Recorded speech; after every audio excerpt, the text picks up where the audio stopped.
మీ ఎలాంటి వ్యాపార ప్రకటనలకైనా వెంటనే మా ఛానల్ సంప్రదించండి. అందరికి నమస్కారం. నేను శిరీష. ప్రస్తుతం మనతో పాటు ఉన్నారు ప్రముఖ ఆధ్యాత్మికవేత్త శ్రీమతి బట్టి ప్రోల విజయలక్ష్మి గారు. అమ్మతో మాట్లాడదాం. నమస్కారం అమ్మ. నమస్కారం అమ్మ. అమ్మ కలియుగ దైవం సాక్షాత్ శ్రీ మహావిష్ణువు గారు. సో ముఖ్యంగా చూసుకుంటే మరి విష్ణువుని చాలా మంది ప్రత్యేకంగా శనివారాలు ఎక్కువ పూజిస్తుంటారు కదా, వెంకటేశ్వర స్వామిని. మరి ఆ రోజు విశేషంగా పూజ చేస్తే ఎలాంటి ఫలితాలు ఉంటాయంటారు? శనిదేవుడు వెంకటేశ్వర స్వామికి వాళ్ళిద్దరూ కలిసి ఒక రాజీనామా ఒక ఒడంబడికకు వచ్చి శనిని పూజించటానికి వెంకటేశ్వర స్వామిని పూజించిన శని దోషాలు పరిహారం అయిపోతాయి అని చెప్పారు. శని దోషాలు ఏమైనా ఉంటే వెంకటేశ్వర స్వామిని పూజిస్తే శని దోషాలు పరిహారం అయిపోతాయి. కనుక శనివారం వెంకటేశ్వర స్వామికి ప్రత్యేకమైన రోజు అయింది. ఆ రోజు పూజ చేస్తే వెంకటేశ్వర స్వామిని తృప్తిపరిచినట్టు, శనిదేవుడిని తృప్తిపరిచినట్టు. ఏదైనా కోరికలు పెట్టుకుని వెంకటేశ్వర స్వామికి పిండి దీపం అంటారు, తెలుసు కదా. ఆ పిండి దీపం పెడితే రోజు సాయంకాలం పూట దేవుడికి పిండి దీపం పెడితే శనివారం అలా కొన్ని శనివారాలు అని పెట్టుకోండి. కొంతమంది ఏమో ఆ ఒత్తులు పెంచుకుంటారు. అంటే ఒకరోజు మొదటి వారం ఒక దీపం పెడితే రెండో వారం 2 పిండి దీపాలు, మూడో వారం 3 పిండి దీపాలు అలా పెట్టుకుంటారు. అలా 7 వారాలు, చివరి రోజున 7 దీపాలు, లేదా మొదటి నుంచి ఒక్కొక్క దీపమే అలా పెట్టుకుని వెంకటేశ్వర స్వామికి ఏదైనా ఒక మొక్కుకుంటే, అంటే ఏదైనా మనకు కావాల్సిన ముఖ్యమైన పని ఒకటి ఉంది కావాలి అలాంటిది అనుకుంటే తప్పకుండా ఆ కోరిక తీరుతుంది అనేది ఒక గాఢమైన నమ్మిక. చాలా వరకు అంటే అయినా కూడా మన కర్మ పరిపాకం తీరకపోతే ఏవి తీరదు అనేది ఎప్పటికప్పుడు దేవుడు చెప్తూనే ఉంటాడు. అందులో వెంకటేశ్వర స్వామి ఏంటంటే ఇలా చెయ్యి అంటే గుర్తొస్తుంది. ఆయన చక్కగా ఒకటి కటిహస్తం, ఒకటి అభయహస్తం ఇలా ఉంటాడు కదా. ఈ అభయహస్తం అంటే ఏంటంటే నేను మీకు అన్నిటి నుంచి మిమ్మల్ని కాపాడుతాను అని చెప్పటం. ఇది ఈ హస్తం. ఈ కటిహస్తం ఏంటంటే నన్ను నమ్ముకున్న వాళ్ళకి ఈ కటి వరకే మీ కష్టాలు, నడుంలోతు కష్టాలే, అంత పైన కష్టాలు ఉండవు అని చెప్తున్నాడు అనమాట. అంటే పూర్తిగా నమ్మి నన్ను పూజించిన వారికి, నా మీద విశ్వాసం వచ్చిన వారికి తలమునిగేంత కష్టాలు ఇవ్వను, ఇక్కడ కష్టాలకే నేను వచ్చి అడ్డం పడతా అని చెప్తున్నాడు అనమాట. అది అర్థం. ఆ రకమైనటువంటి దేవుడు వెంకటేశ్వరుడు.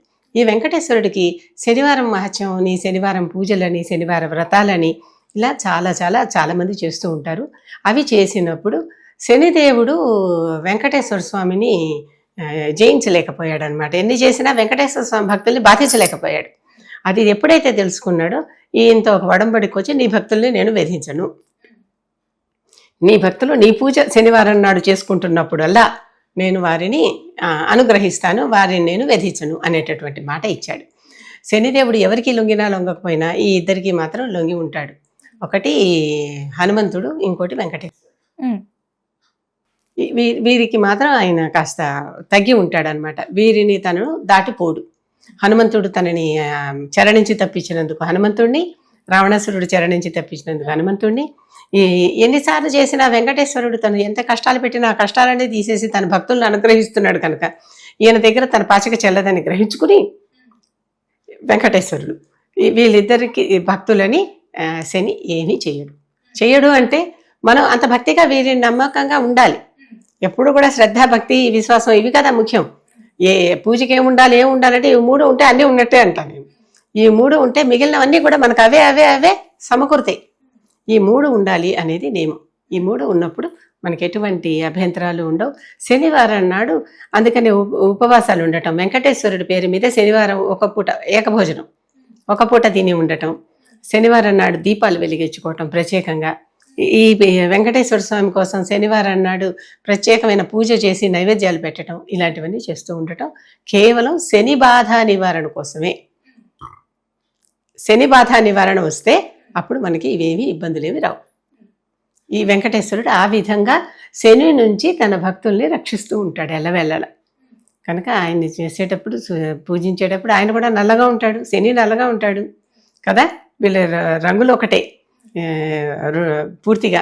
కనుక శని కూడా పూర్తిగా దైవస్వరూపమే, నవగ్రహాల్లో ఒక గ్రహం కదా. ఇటు ఆయుష్కారకుడు శని అయితే కనుక ఈయన్ని పూజిస్తే ఆ సమయంలో ఆయుష్ అన్నీ వస్తాయి అన్నమాట. అమ్మ, ముఖ్యంగా ప్రతి దేవునికి ఒక చరిత్ర అనేది ఉంటుంది. సో ముఖ్యంగా మరి విష్ణుమూర్తి చరిత్ర ఏంటంటారు? అసలు విష్ణుమూర్తి చరిత్ర ఏంటంటారు? విష్ణుమూర్తి చరిత్ర అంటే ఒకటి కాదు, అందుకే అని అడిగింది. విష్ణు పురాణం అని ఉంది మనకి. ఒక్కటి కాదు. విష్ణు అంటే అసలు విష్ణు అనే మాటకు అర్థం సర్వవ్యాపకుడు అని. ఏది తీసుకున్నా అన్నీ విష్ణువే. విష్ణువు కానిదేది లేదు. అందుకే ప్రహ్లాదుడు అంత ధైర్యంగా ఇక్కడ ఉన్నాడా అక్కడ ఉన్నాడంటే అక్కడ ఉన్నాడు ఇక్కడ ఉన్నాడు అని చెప్పగలిగాడు. విష్ణువు కానిదేది ప్రపంచంలో లేదు, సర్వం విష్ణుమయం, అంత సర్వం విష్ణుమయం జగత్. అందుకనే ఆయన జగన్నాథుడు. విష్ణు అనే మాటకు అర్థమే అది, సర్వవ్యాపకత్వం. అన్ని విశ్వం అంతా ఈ విష్ణువు వ్యాపించేసి ఉన్నాడట. మన విష్ణు సహస్రనామ స్తోత్రాలు విశ్వం విష్ణు వషట్కారు అని వస్తూ ఉంటుంది కదా, ఆ విధంగా విశ్వం అంతా ఆయనే. ఆయన మరి విష్ణువు గొప్పతనం అని చెప్పటానికి ఏముంది, కాందేది విష్ణువు కానిదేది జగత్తులో లేదు. అది అసలు విషయం చెప్పటం. కనుక అంత గొప్ప శక్తి విష్ణుమూర్తి. ఆ విష్ణుమూర్తికి అవతారం అనే వెంకటేశ్వర స్వామిని మనం విష్ణు రూపంగానే భావించి అంటే అంతకు ముందర దాకా ఆ దేవుడు ఎవరా అనేటటువంటి సందేహం చాలా ఉండేది. ఈ వెంకటేశ్వర స్వామి ఈశ్వర నామం ఉంది కనుక శివుడు అనుకోవాలా, లేదా అక్కడ నాగాభరణాలు అవన్నీ కూడా ఉన్నాయి కనుక సుబ్రహ్మణ్యుడు నాగా శక్తి కదా కనుక ఆయన అనుకోవాలా, ఆ తర్వాత కింద గంగ పారుతూ ఉంటుంది కనుక ఎలా విష్ణు అనుకోవాలా, ఆ తర్వాత చక్కటి పైన ఆయన గర్భగుడి గోపురం చూస్తే 4 వైపులా సింహాలు ఉంటాయి. విష్ణు తిరుమల ఆ సింహాలు ఉంటాయి అంటే ఆవిడ పార్వతీదేవి అవతారం అనుకోవాలా. అందుకనే బాలాజీ అనే పేరు కూడా వచ్చింది ఆయనకి, బాలగా భావిస్తూ. కనుక ఎలా భావించాలి ఇన్నిటిలో ఇన్ని రూపాలలో ఈయన్ని ఎవరని భావించాలి అనేటటువంటి వచ్చింది. పక్కనే పుష్కరిణి ఉంది. ఆ పుష్కరిణిని స్వామి పుష్కరిణి అంటారు. స్వామి అని పిలిచేది కుమారస్వామిని కనుక కుమారస్వామి ఇక్కడ ఈ నాగాభరణాలు ఆ పుష్కరిణి ఇవన్నీ ఎవరు ఈ దేవత ఎవరు అనేటటువంటి మాట ఎప్పుడు కొంతమంది కాపాలికుడు అనుకునేవారు, కొంతమంది శివుడు అనేవాళ్ళు, కొంతమంది బ్రహ్మ అనేవాళ్ళు, కొంతమంది అంటే బ్రహ్మ అంటే మన త్రిమూర్తుల్లో బ్రహ్మని కాదు బ్రహ్మతత్వం అలా అనుకునేవాళ్ళు. ఇలా ఇన్ని అనుకుని పూజించేవాళ్ళు ఉన్నప్పుడు రామానుజాచార్యులు వచ్చి అక్కడ ఒక యాదవ రాజు గారు, ఆయన విష్ణు భక్తుడే, ఆయన రాజ్యం చేస్తున్న కాలంలో వచ్చి అందరి పండితులతో వాదించి, ఆ రోజుల్లో యుద్ధాలంటే వాదనలే ఉండేవి, ఇలా కత్తులు పుచ్చుకొని పొడుచుకోవటాలు, ఎవడు బలం ఉంటే వాడు గెలుస్తాడు అంతే కదా, విషయం కదా గెలవాల్సింది మనిషి కాదు. కనుక ఎవరు గెలిస్తే వారు అని చెప్తారు. అప్పుడు ఆ పండితులందరూ చేసిన వాదనలో కొంతమంది స్కందుడని వాదించారు, కొంతమంది శివుడని వాదించారు, కొంతమంది అమ్మవారని వాదించారు, కొంతమంది కాపాలికుడని వాదించారు. ఎంత మాత్రమున ఎవ్వరు తలచినా అంత మాత్రమే నీవు అని ఒక అన్నమయ్య కీర్తన కూడా ఉంది. కనుక ఎవరు ఎలా అనుకుంటే అలా అని పూజించారు కదా నిన్ను. కనుక వాళ్ళందరూ కూడా వాదిస్తారు. అందరి వాదనలను కాదని రామానుజుడి వాదన నెగ్గింది ఆ పండిత సభలో. కనుక రామానుజుడు ఇది విష్ణుమూర్తి అని నిర్ధారించాక యాదవరాజు గారు స్టాంపు కూడా వేశారు, రాజముద్ర వేసేశారు, ఇప్పుడు ఈయన విష్ణుమూర్తి అని. విష్ణుమూర్తి అని రాజముద్ర వేసేసిన తర్వాత ఇప్పుడు ఈయన విష్ణుమూర్తి అంటే మనం మామూలుగా వెంటనే శంఖం చక్రం ఊహిస్తాం. శంఖం చక్రం లేవు కదా విగ్రహంలో. అప్పుడు పంచ లోహాలతో శంఖం చక్రం చేయించి అటుపక్కన ఇటుపక్కన ఆయనకి వెనకాల పెట్టారు. అవి అందుకని లోహాలతో ఉంటాయి. మిగిలిన శరీరం అంతా శిలతో ఉంటే, శాలగ్రామ శిలతో ఉంటే, ఇవి మాత్రం లోహాలతో ఉంటాయి. కనుక అలా పెట్టారు. ఇప్పుడు చేసేటటువంటి విగ్రహాలన్నింటినీ వాటిలతో కలిపే శిల చెక్కేస్తున్నారు, వేరే విషయం. అంటే టీటీడీ వాళ్ళ ఇతర గుళ్ళల్లో కూడా వాటిల్ని కలిపే చెక్కేస్తున్నారు. కానీ ఒరిజినల్గా ఉన్నటువంటి వెంకటేశ్వర స్వామి తిరుమలలో గర్భగుడిలో ఉన్నటువంటి మూర్తికి శంఖం చక్రం లేవు, ఈయన పెట్టారు. అటువంటి రూపం అది.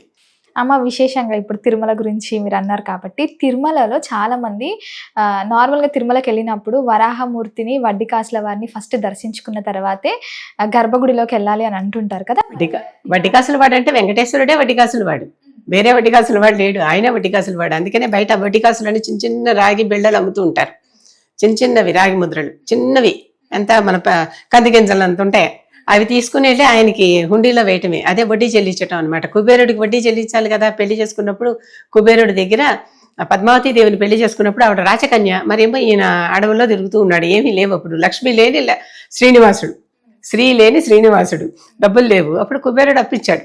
ఆ కుబేరుడి నా దగ్గర అప్పు తీసుకుని, ఆ అప్పు తీసుకుని నీకు కలియుగాంతం వరకు నీకు వడ్డీ చెల్లిస్తూ ఉంటాను అని చెప్పాడు అనమాట. నా భక్తులు చెల్లించిన కానుకలలో ఆ వడ్డీ కాసులన్నీ నీవి అని. కనుక అందరూ తప్పనిసరిగా ఆ వడ్డీ కాసులు తీసుకుని హుండీలో వేస్తే వెంకటేశ్వర స్వామి వడ్డీ తీరుతూ ఉంటుంది దాంతో. మరి వరాహస్వామి ఏంటంటే అది వరాహస్థానం.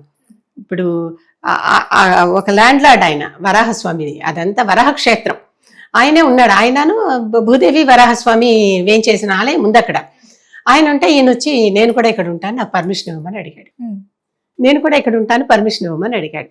పర్మిషన్ ఇస్తాను, కానీ అందరూ నిన్ను చూడటానికి వస్తారు, నీ అంత దేవుడు ఉంటే నన్ను ఎవరు చూస్తారు, నేను పాతకాలపు అవతారాన్ని, నన్ను ఎవరు అంటే మరి వరాహస్వామి భూవరాహస్వామి ఎప్పుడు వాడవు కదా, నన్ను చూడటానికి ఎవరు వస్తారు, అందుకని నిన్నే చూడటానికి వెళ్ళిపోతారు అందరంటే, కాదు ఎవరైనా నిన్ను చూశాక నన్ను చూస్తేనే వారికి ఈ యాత్ర ఫలితాన్ని ఇస్తాను అంటాడు.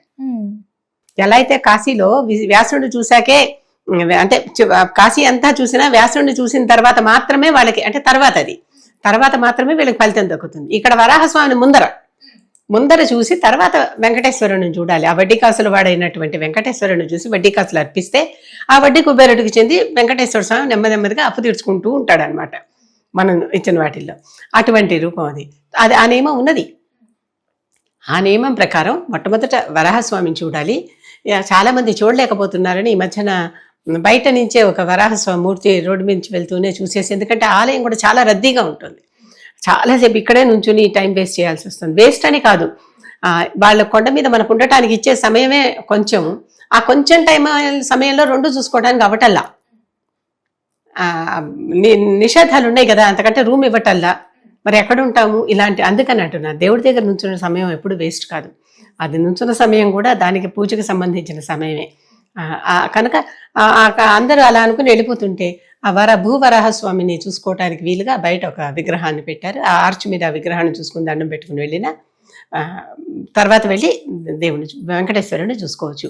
వెంకటేశ్వరుడికి చేసే దాంట్లో తప్పనిసరిగా వడ్డీ కాసులు, ఇప్పుడు అడిగావు కనుక ప్రత్యేకంగా చెప్తున్నాను, ఈ వడ్డీ కాసుల్ని తప్పనిసరిగా వెంకటేశ్వరుడికి వేస్తూ ఉండండి. బయట అమ్ముతారు, ఇంతంత ప్యాకెట్లు 10 రూపాయలు, పావలా 100 రూపాయలు ఏవో ఇలా రేట్లు పెట్టేసి అమ్ముతూ ఉంటారు. అవి తీసుకోండి. ఇద్దరికి చక్కగా గుప్పెళ్ళతో వేసేవాళ్ళం, ఇప్పుడు అలా లేవు, అంత చిన్న చిన్న 5, 6, 10 ఉంటాయి లోపల, అంతే నా ప్యాకెట్ లోపల, అలాగే అమ్ముతున్నారు బయట. అవి తీసుకుని దాంట్లో వేయటం. అమ్మ, మొత్తం మీద మాకు తెలియని ఎన్నో మంచి విషయాలు తెలియజేసినందుకు ధన్యవాదాలు.